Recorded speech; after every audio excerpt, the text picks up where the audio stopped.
warahmatullahi wabarakatuh. Selamat pagi teman-teman semuanya. Selamat berlibur di hari Minggu. Selamat beristirahat, quality time sama keluarga tercinta. Nah teman-teman, jangan lupa ikutin terus YouTube channel aku, Diari Tata Dewi. Hari ini aku sama suami mau ikut seminar keuangan keluarga yang diadakan oleh PUK PT Ani. Kebetulan aku di sini mau jadi MC-nya. Dikasih mandat jadi MC oleh panitia. Untuk hari ini tuh termasuk apa ya? Kesempatan aku ngomong di depan banyak orang, mengasah skill, belajar ngomong di depan banyak orang biar nggak gemeteran, nggak deg-degan lagi. Dan aku percaya semakin banyak jam terbang, semakin fasih dan bisa, percaya itu. Jadi ilmu public speakingnya itu harus diterapkan, nggak cuma sekedar teori. Yuk ikutin terus dari Tata Dewi. Cus, kita berangkat menuju Hotel Santika. Dadah.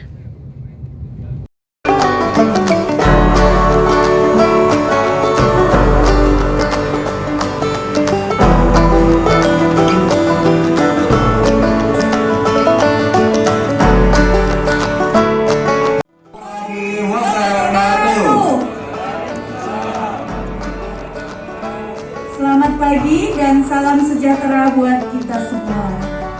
Selamat datang dalam acara Seminar Keuangan Keluarga PUK SPMK FSPI PT Aisan Mas Moko Industri tahun 2021. Perkenalkan, saya Yogi Darmawan Riyadi Dan saya Rita Dewi Ningsih selaku pembawa acara. Assalamualaikum warahmatullahi wabarakatuh. Waalaikumsalam warahmatullahi wabarakatuh. Hidup guru. Hidup guru. Hidup guru. FSPMI. FSPMI. FSPMI. Aisan. Maju. Karyawan. PUK Ani. AMK. Ya, terima kasih. Assalamualaikum warahmatullahi wabarakatuh.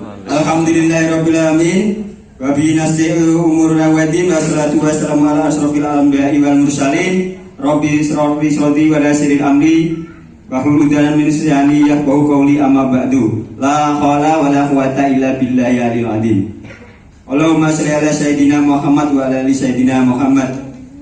Yang saya hormati pimpinan cabang Bung Bakri, yang saya hormati mentor atau tutor kita yaitu Bung Hari Saul Putra, namanya Korea ini. Selamat datang Bung. Yang saya banggakan juga teman-teman anggota Serikat Pekerja PT Aisan Mas Moko Industri.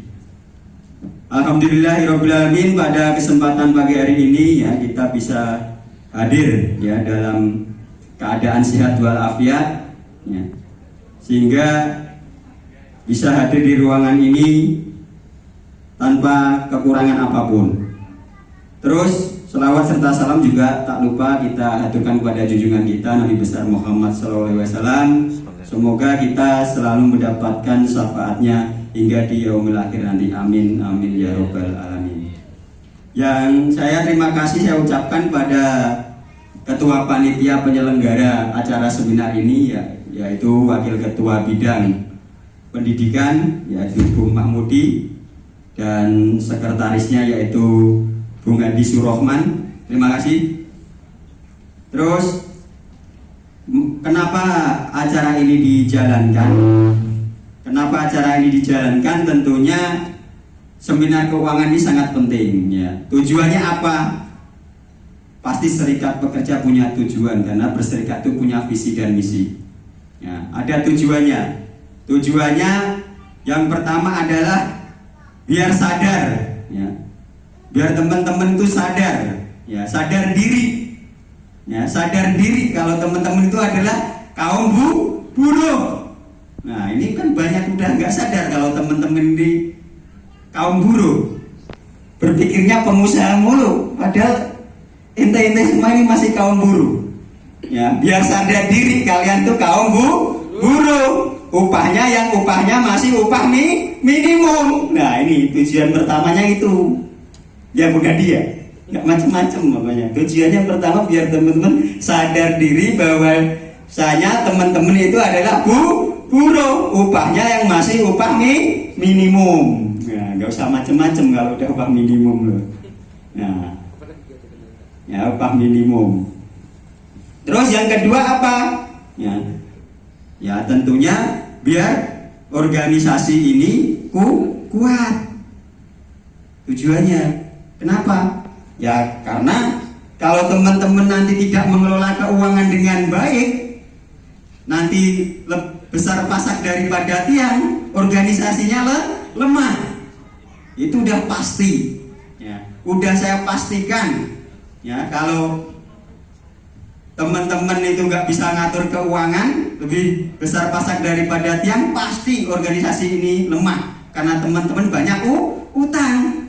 Otomatis saya instruksikan nggak bakal nurut, ya kan? Ojo sik Bu, ntar dulu Bu, utang saya masih banyak, jangan bergerak dulu Bu. Padahal serikat pekerja adalah organisasi pergerakan, itu yang perlu teman-teman pahami. Nah jadi kemarin saya request kepada bidang pendidikan agar diadakan lagi seminar keuangan, ya seperti itu. Mungkin itu aja terkait tentang upah, biar nanti pimpinan cabang yang menjelaskan kondisinya seperti apa, ya. Kurang lebihnya saya mohon maaf. Wabillahi taufiq wal hidayah. Wassalamualaikum warahmatullahi wabarakatuh.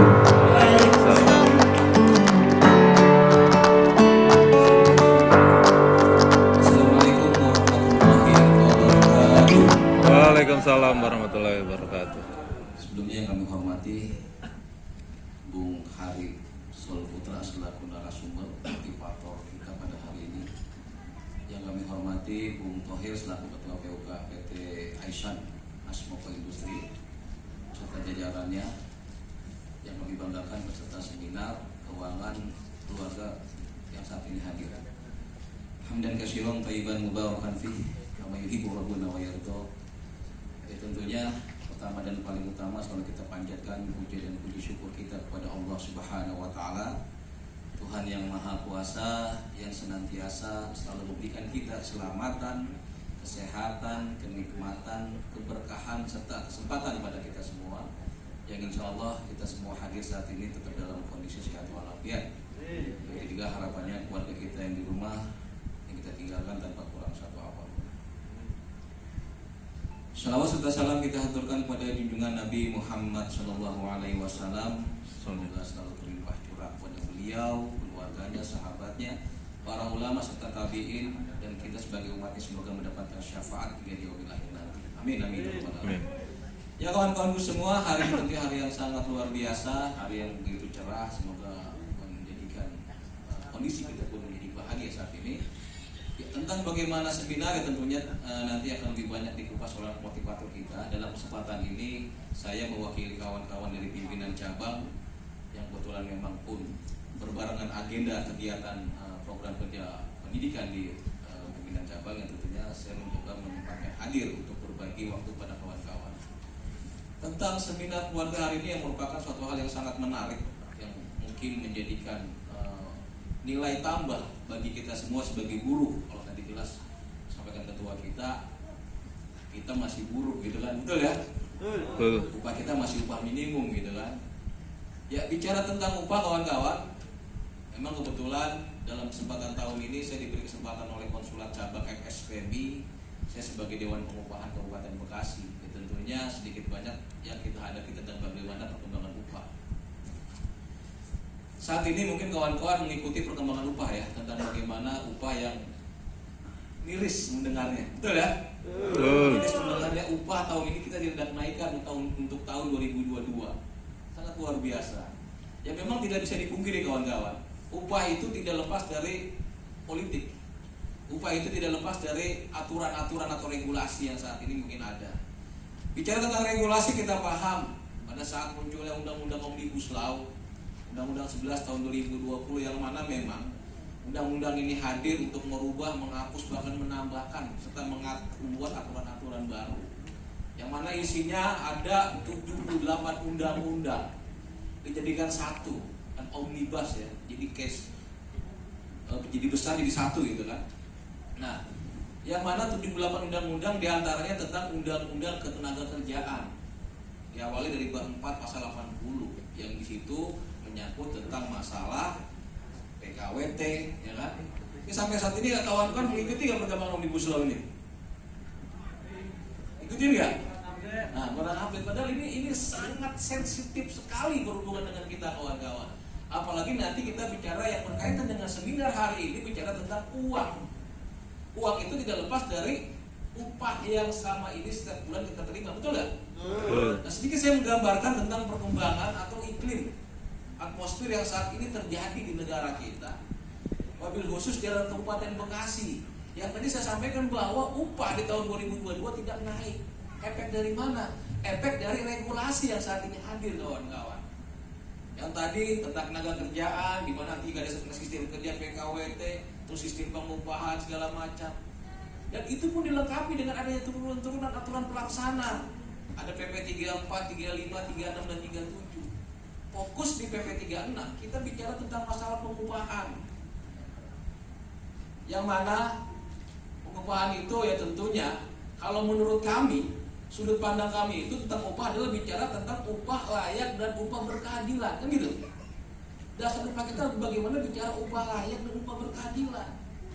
Upah layak seperti apa? Upah layak diukur berdasarkan kebutuhan hidup kita, kebutuhan hidup layak, sebagaimana memang sebelumnya diatur di Undang-Undang 13 tahun 2003 berdasarkan 84 komponen sebagaimana analisa kita sebagai serikat pekerja.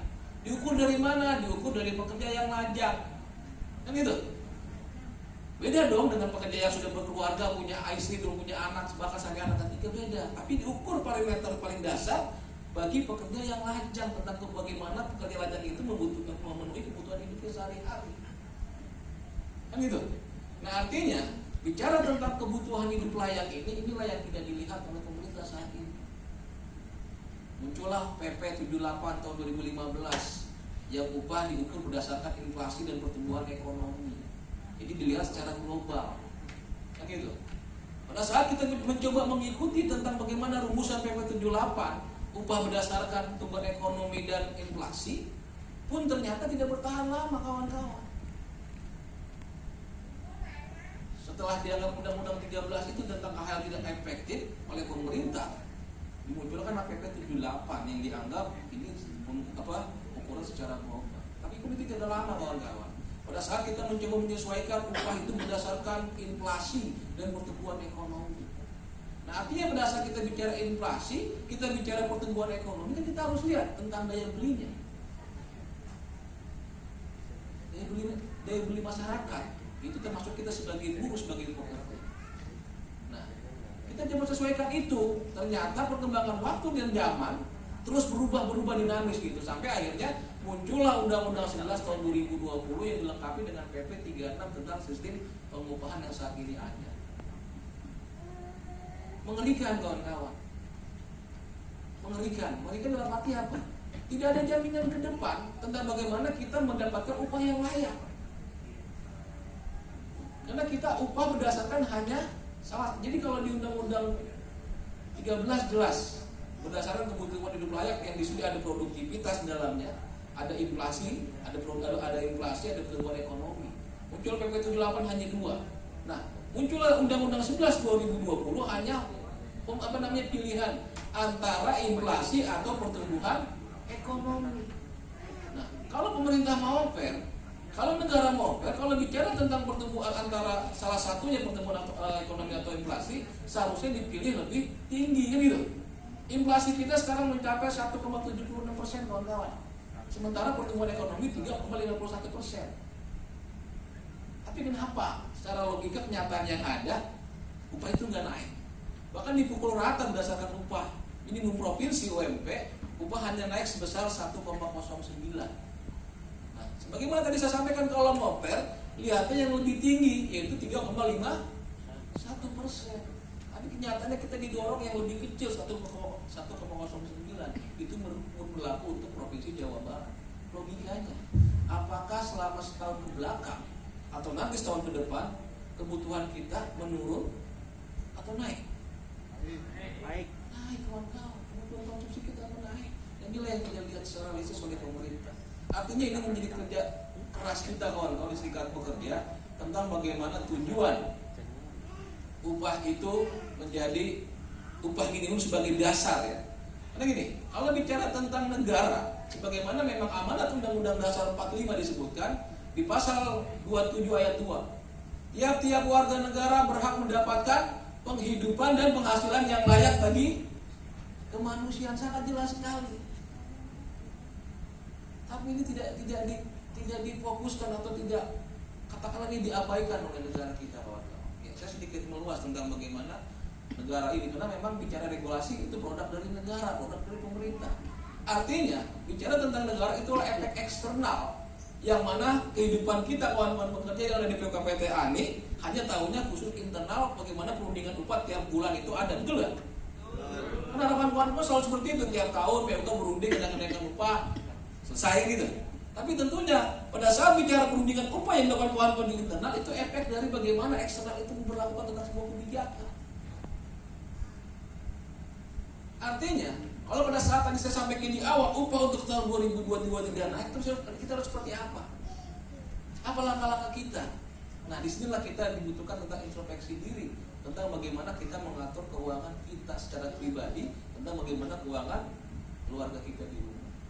Karena kalau kita tidak mawas diri, kita tidak menahan diri tentang bagaimana menjadi hidup yang konsumtif, gitu kan? Ini menjadi permasalahan kita semua, kawan-kawan. Kita sudah dihantam dengan regulasi yang tidak berpihak, terus kebutuhan kita yang tidak terkontrol. Kira-kira bagaimana nasib masa depan anak kita, kawan-kawan? Betul nggak? Nah, disinilah suatu hal yang luar biasa, kawan-kawan PUK ANI, apresiasi lah buat kawan-kawan PUK yang sedemikian rupa memprogram, merencanakan tentang bagaimana, yuk buruh, selain kita bicara tentang produksi, bicara tentang kesejahteraan, kita harus mempersiapkan tentang bagaimana kesiapan kita mengelola ekonomi kita di keluarga. Kan gitu. Cara dasar sangat paling penting kawan-kawan. Makanya pun kami di pimpinan cabang, yang kebetulan memang saya sebagai bidang pendidikan, saya mencoba merubah atau memberi pembaharuan lah tentang buruh nggak tahu cuma bicara upah, buruh nggak tahu bicara tentang masalah bonus dan sebagainya. Tapi yuk kita coba bagaimana mendesain yang tadinya upah kita dapat tiap bulan, kita manage dengan baik. Biar apa? Biar upah kita yang kita terima tiap bulan bermanfaat gitu. Jangan kita hambur-hamburan, karena memang teknologi saat ini tidak bisa dipungkiri kawan-kawan, betul nggak? Dengan adanya, ya mungkin kita paham lah pandemi COVID saat ini yang kita rasakan di tahun 2019 begitu menerpa kita lah. Berefek tentang bagaimana produktivitas juga, perusahaan terbatas pada saat mencoba WFH ya kan, hanya dibatasi beberapa orang yang bisa masuk, bahkan ada yang diliburkan gitu kan. Tentunya pun ini menambah pengeluaran kita di rumah tangga ya kan, belum lagi beli vitamin segala macam. Ya syukur-syukur ya vitamin itu diberikan oleh perusahaan. Tapi nggak semua perusahaan itu memberikan vitamin kawan-kawan pada saat kita di WFH kan gitu. Akhirnya uang sendiri yang kita keluarkan. Belum lagi makanan yang harus kita beli kebutuhan sehari-hari selama di isolasi 14 hari kan itu. Belum tentu semua perusahaan membeli terhadap masalah itu. Artinya ini pada saat kita mengetahui awal dasar datangnya COVID, ya sudah kita mulai harus berpikir tentang bagaimana kita harus mencoba mengelola keuangan kita begitu sedemikian rupa untuk menjadi lebih baik. Nah hari ini ya harapannya kami di bidang cabang Bung Mas Hari tentang bagaimana buruh juga harus bisa mengelola ekonomi sebagai fondasi kekuatan, karena jelas kita pun kawan-kawan selama ini kita bicara keuangan ekonomi cuma ditahunya koperasi, dan cuma koperasi. Sementara koperasi itu ya kalau nggak pinjaman ya utang gitu kan, lalu seperti itu. Padahal jelas ya namanya koperasi itu ya kalau kita bicara regulasi untuk menopang kesejahteraan pekerja maka dibutuhkan koperasi sebagai penopang seharusnya gitu kan. Tapi kita jadikan koperasi itu sebagai apa ya, alternatif menyelesaikan masalah kita gitu kan. Kita utang segala macam, belum tentu kita ukur dengan penghasilan kita. Ini menjadi persoalan nih. Makanya mungkin nanti dari narasumber kita untuk lebih dibekali tentang bagaimana kawan-kawan bisa mengolah keuangan sedemikian rupa Pak. Karena kita khawatir Pak, ya termasuk saya lah. Kalau bicara tentang keuangan ya alhamdulillah Pak pas-pasan gitu kan. Tapi ya tentunya perlu kita syukurin juga yang namanya buruh kan. Kadang-kadang kalau katakanlah gajinya 6 juta, betul ya? Gajinya 6 juta. Tanggalnya udah apa-apa lagi kan gitu kan. Dan cari utang pinjaman lagi. Tapi kalau potret kita kawan-kawan tidak bisa dipungkiri. Tapi tentunya hari ini menjadikan satu hal yang luar biasa pada saat kawan-kawan memulai melalui media seminar untuk membuka mindset, membuka pikiran kita bahwa ternyata penguatan ekonomi sangat penting. Kalau sebagaimana tema disebutkan di sini, keuangan sehat keluarga kuat, betul. Yakin itu. Kalau udah keuangan sehat keluarga kuat, yakin nggak akan bakal ada masalah perselisihan di rumah tangga, betul nggak? Karena ini menjadi sensitif masalah keuangan gitu kan. Kenapa? Yang tahu kondisi rumah dapur adalah kan istri kita, keluarga kita. Kalau pada saat kita pulang kerja tiba-tiba tidak masukin membawa penghasilan, itu menjadi persoalan. Belum lagi bicara tentang kebutuhan, bicara tentang sekolah anak segala macam. Nah, sedikit menyinggung tentang kebutuhan kawan-kawan. Kalau menurut teori Maslow, Abraham Maslow yang pernah saya pernah baca, bahwa kebutuhan manusia itu ada 5. Pertama tentang kebutuhan sandang pangan papan, tentang memenuhi kebutuhan pakaian, rumah, maka segala macam ini kebutuhan paling utama, betul nggak? Betul. Ini menurut teori Maslow, artinya bagaimana kita bisa memenuhi kebutuhan yang pertama. Lalu apa? Oke, dikatakan bahwa selama ini sumber penghasilan kita sebagai buruh hanya dari gaji, betul? Ada nggak dalam ruangan ini yang punya penghasilan selain gaji, punya usaha gitu? Belum ya? Ntar Bung setelah ikut sepeda saya pengen usaha gitu kali ya. Ya mudah-mudahan. Ya artinya sangat kita paham kalau sumber pendapatan kita cuma dari upah, ya kita harus demikian rupa mengatur itu gitu. Kadang-kadang kan kita bingung Pak menempatin tentang kebutuhan dan keperluan, ya kan? Ini untuk kebutuhan dan keperluan gitu kan? Ya karena tadi kalau kena kepengen besar ya udah kita beli ya. Kita nih kebiasaan kita kawan-kawan pada saat kita katakan masuk ke pasar ya kan. Padahal lihat ke pasar kita cuma pengen beli sesuatu barang gitu kan. Katakanlah kebutuhan kita kayak kita pengen beli alat satu alat gitu. Misalnya katakanlah sendal gitu. Nah karena di pasar itu banyak dagangan gitu kan, ini boleh nih, ya kan? Ini bagus nih. Ini bukan cuma sendal yang kita beli, ada baju, ada celana, segala macam kan? Itu kita kawan-kawan. Nah kita kalau nggak bisa ngerem ke situ, kira-kira keuangan aman nggak? Nggak. Aman nggak? Nggak aman. Tadi gaji 6 juta tanggalnya udah 4 lagi kan gitu kan? Nah yang kedua kebutuhan tentang, kalau teori Maslow saya lanjutkan, tentang keamanan. Ya bahwa kita setelah kita punya kebutuhan yang pertama kita butuh keamanan lah. Artinya kita sebagai pekerja tidak ingin bekerja itu karena ada tekanan, kan gitu kan? Tekanan apa biasanya nih? Terjadi nih di perusahaan nih, kawan-kawan bekerja. Tekanan dikejar-kejar debt collector gitu kan? Ganggu produksi ya gara-gara? Ganggu. Saya pernah ngalamin Bung.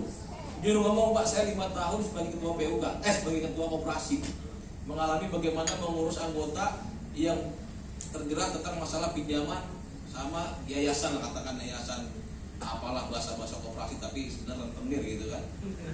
Kejar-kejar rentenir sampai masuk ke perusahaan Pak. Nggak tenang, ngumpet di belakang mesin gitu kan. Ini kan tekanan nih. Kira-kira yang ketahui pernah rasain ya. Jadi ini realita kawan-kawan. Bicara tentang keuangan ini realita bahwa ya buruh tentang tadi tidak bisa membedakan antara kebutuhan dan keperluan. Apapun dilakukan dia menganggap ntar gajian gitu kan. Ntar gajian apalagi pas akhir tahun. Bonus itu dipakai utang dulu baru bayar bonus gitu kan. Benar. Jadi bukan kita bonus untuk apa? Kita di bulan Oktober ya kan, Oktober November udah utang duluan. Tiba-tiba bonus keluar akhir tahun habis semuanya. Inilah kebiasaan-kebiasaan yang mungkin perlu diperbaiki kawan-kawan.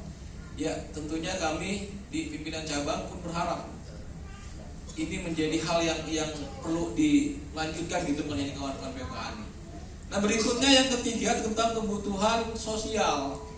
Kawan-kawan kita pahami kita sebagai makhluk sosial tentunya kita harus berinteraksi ya kan. Ya kita jangan pendam masalah kita, terlepas kita punya masalah kita jangan pendam sendiri gitu kan. Jadi apapun yang kita lakukan saat ini berorganisasi ya lakukanlah diskusi dengan kawan-kawan PUK berikan masukan dan saran kira-kira apa yang baik buat kita semua, baik buat keluarga kita semua. Karena kalau menyangkut tentang kepentingan keluarga, ini pun menjadi dasar kawan-kawan serikat pekerja sebagaimana amanat Undang-Undang 21 tahun 2000. Ingat gak kawan-kawan PUK? Undang-Undang 21 tahun 2000 pasal 4. Nah, ini amanat yang harus terus dipegang. Amanat ini harus dipikirkan, amanat ini harus dijalankan. Yang mana berbunyi bahwa fungsi organisasi serikat pekerja itu untuk melindungi, membela, serta mensejahterakan kehidupan pekerja beserta keluarganya. Itu ingat, beserta keluarganya. Jadi tugas PUK jangan main-main pada saat bicara tentang kesejahteraan. Artinya ini sebuah amanat yang harus dipegang teguh pada saat harus membela, melindungi, serta memperjuangkan kehidupan pekerja beserta keluarganya. Nah, hubungan sosial ini menjadi dasar kita untuk terus berinteraksi kawan-kawan. Jadi jangan merasa sendiri, jangan merasa seakan-akan tidak akan ada perubahan. Yakin, pada saat kita pahami, kita mau belajar, kita mau berubah, pasti ada perubahan. Nah, melalui hubungan sosial inilah. Yang keempat, berdasarkan kebutuhan Maslow, masih Maslow, ya tentunya tentang apresiasi lah, penghargaan. Ya yakin pasti semua manusia butuh penghargaan, betul nggak? Minimal penghargaan itu yang selalu diberikan atau dirasakan PUK cuma apa? Ucapan terima kasih. Ada nggak yang lebih dari itu? PUK berhasil bonus dikasih, ini buat pengurus kasih HP 1 gitu. Enggak. Paling ucapan terima kasih, walaupun sebenarnya tidak bisa dipungkiri namanya manusia butuh apresiasi, butuh penghargaan. Nah, ini pun menjadi hal yang perlu kita persiapkan. Penghargaan buat siapa? Buat keluarga kita di rumah.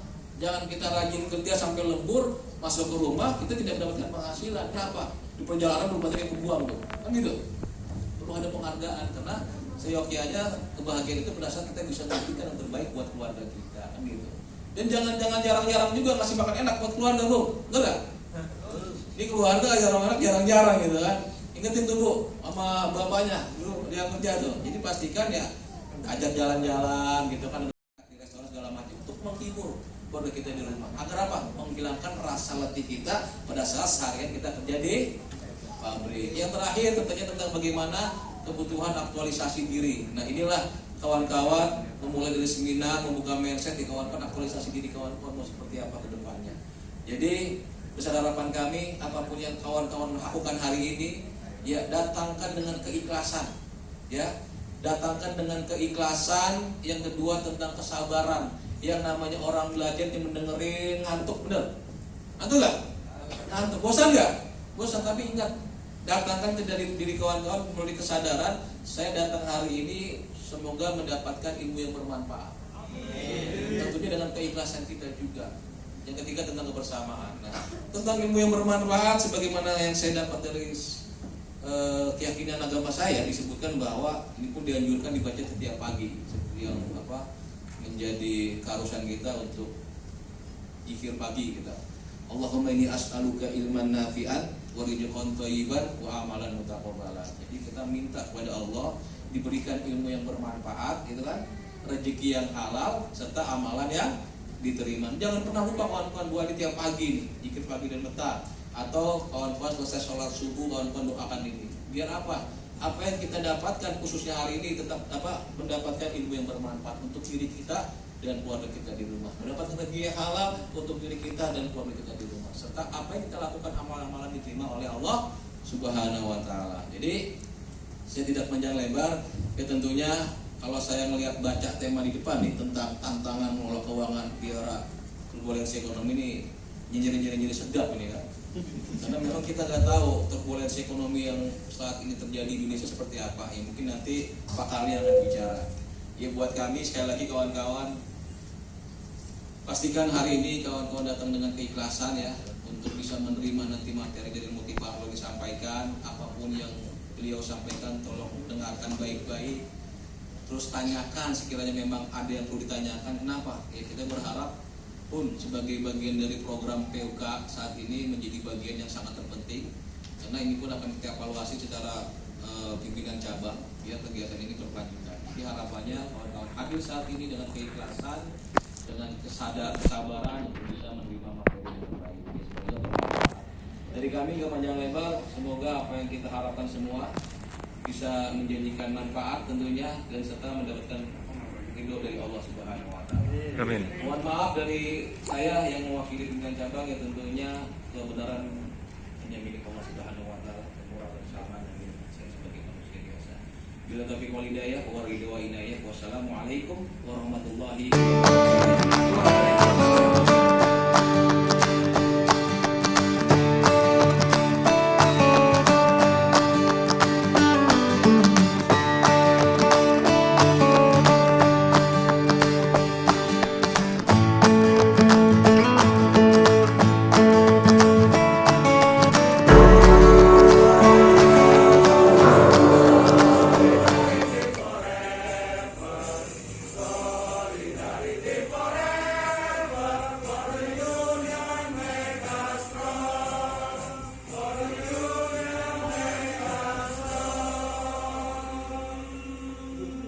Hidup baru. FS Berlin. Aisan. Maju. Aryawan. Sejahtera. PK Aisan.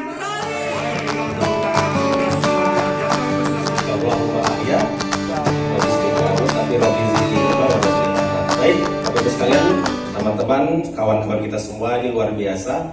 Ini kali pertama saya di PT ANI, Aisan Smoko Industri.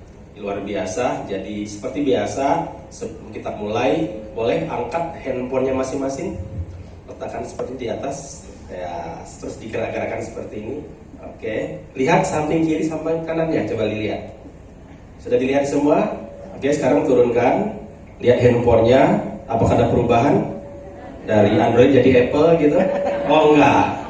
Oke, mohon disilentkan, Seperti biasa kalau ada nanti ada yang bunyi, entah bunyi WA dan segala macam, nanti handphonenya saya ambil, saya berikan kepada samping kiri atau samping kanannya, boleh ya? Oke, jika sudah semuanya baik, kita akan mulai seperti biasa juga. Tadi sudah dapat pengarahan dari Bung Thohir, dari Bung Khairul, Bung Bakri gitu kan, juga dari Pak Ketua Panitia kita. Ini hal luar biasa, hal yang gaji dapat pahala. Oke, ini, nah. Ada nggak di sini yang sebelum nikah ada pre-marriage training ikut? Ada nggak di sini? Ada nggak? Sebelum nikah ikut pre-marriage training. Bukan cuma sekedar ke KUA ya, tapi betul-betul ikut pelatihannya. Ada nggak? Langsung praktek aja. Nggak ada kan? Waktu memiliki anak ada nggak pendidikan buat anaknya? Nggak ada. Jadi hari ini kalau yang masih single tuh bersyukurlah mas, bisa mulai dari start dari sini nih. Memikirkan cincin kawinnya ya. Saya terima nikahnya si Fulana dengan mas. Ternyata yang barunya Allah melarang riba, Allah pasti menyiapkan jalan bekerja atau berbisnis yang lebih baik dan lebih mulia tanpa harus pakai riba. Ini cuma beberapa. Asik ya, tarik ya. Ya. 100 juta. Lepaskan. 100 juta lagi tarik. Tahan, lepaskan. Enak enggak? Jarang, enak. Saya tambahin 1 miliar. Oke ya. Tarik nafas, bayangkan dapat uang 4 juta. 100 juta, tahan sedikit ya. Tetap tahan nafas, tarik lagi 1 miliar. Tahan dikit lagi 2 miliar. Lepaskan. Lebih enak mana? Pada saat narik, nahan atau lepaskan? Lepaskan. Nah, lepaskan. Saya ragu ini ya. Lebih enak mana? Waktu narik, nahan atau lepaskan? Lepas. Hah? Lepaskan? Yakin? Waktu narik, nahan atau lepaskan? Hah? Ayo, jujur deh. Lebih enak mana? Narik. Tahan atau lepaskan? Lepaskan lebih nyaman. Berarti begitu Anda dapat gaji harus dilepaskan.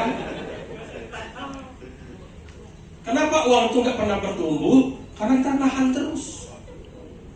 dapat gaji harusnya dilepasin. Sedekah, zakat, infak, perpuluhan, derma. Ya. Jadi dapat gaji itu langsung disisihkan buat orang lain dulu. Sedekah dulu. Lebih plong. Barulah buat diri kita. Kalau nggak capek, Pak. Masih untung kalau Tuhan tidak ngambil. Masih untung kok. Makanya begitu dapat duit langsung dikasih. Mau nggak terapin ini? Ini mentalnya dulu harus berubah, ya. Jadi begitu dapat gaji besok tanggal 25 gajian langsung dilepaskan. Entah 2,5%, entah 10%, entah 5%. Coba latihan dulu. Seberapa senang kita melepaskan? Dapat gaji langsung disedekahkan ke orang. Ini teman-teman lagi mungkin tiap Jumat ngasih makan. Letakkan di pundak temannya. Oke, ya. Terima kasih, Pak. Terima kasih, Pak. Terima kasih, Bu. Terima kasih, Bu. Ternyata menjadi kaya itu penting. Menjadi kaya itu penting. Terlihat kaya itu Terlihat kaya itu tidak penting. tidak penting. Makasih, Pak. Makasih, Pak. Makasih, Bu. Makasih, Bu. Ternyata menjadi kaya itu menjadi kaya itu penting. penting. Terlihat kaya itu Terlihat kaya itu tidak penting. tidak penting. Oke, itu Bapak sekalian, sampai hari ini, sampai siang ini itu yang saya bisa sampaikan. Kita break dahulu isomat, kita sholat makan, nanti baru kita lanjutkan jam 1 siang. Terima kasih, saya kembali kepada Mbak Rita dan Mas Yogi yang luar biasa. Beri aplaus buat mereka berdua.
Hindaran komedian kurang, masih bikin utang gitu ya.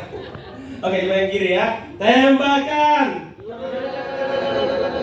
hindaran komedian. Enggak, kalau lomba ini kalah ini. Oke, semuanya sekarang ya. Tembakan hindaran komedian. Beri aplaus yang paling meriah. Siapin itu. Tapi gak pernah begitu. Karena memang satu, belum melek keuangan.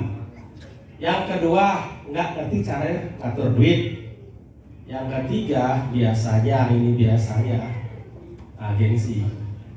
Ajak teman-teman makan. Kalau tadi Mbaknya luar biasa, langsung kepikiran buat orang tua sama adik itu luar biasa. Tapi kebanyakan orang begitu dapat gaji pertama biasanya oya. Ya. Padahal harusnya langsung dikirim pensiun. Jauh ya. Nah ini kondisi bangsa ini menurut Libra Life Insurance Marketing Research Association dia mengatakan begini. Ketika orang itu pensiun setelah di riset dari 100 orang ya, begitu pensiun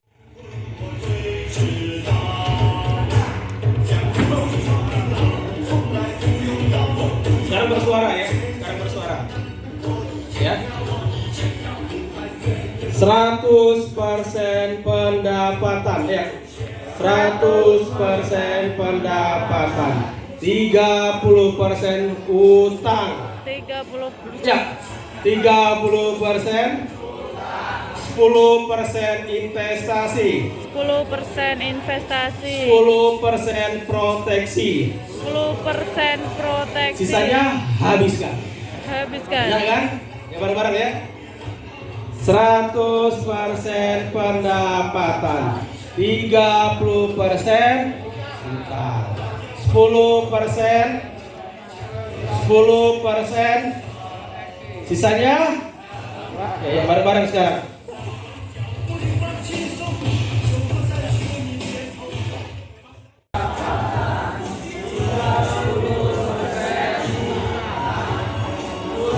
Persen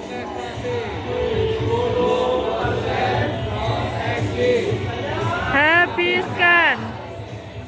Beri aplaus.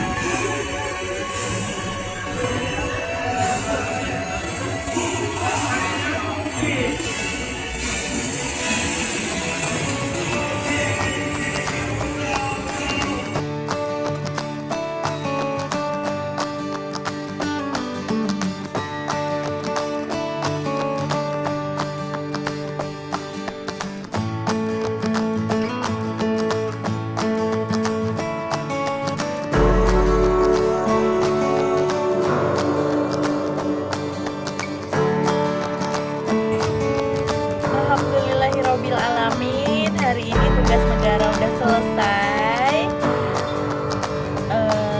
Tentunya juga hari ini tuh dapat ilmu yang sangat bermanfaat yang bisa diterapkan di kehidupan sehari-hari. Ilmu perencanaan keuangan keluarga sesuai dengan temanya. Terima kasih untuk PUK yang sudah ngadain acara seminar keuangan khusus untuk keluarga. Dan gak kalah ketinggalan, tadi juga banyak teman-teman yang single yang ikutan. Apresiasi banget buat teman-teman yang masih single ikutan seminar. Ya gitu aja ya guys. Sekarang kita perjalanan pulang menuju ke rumah.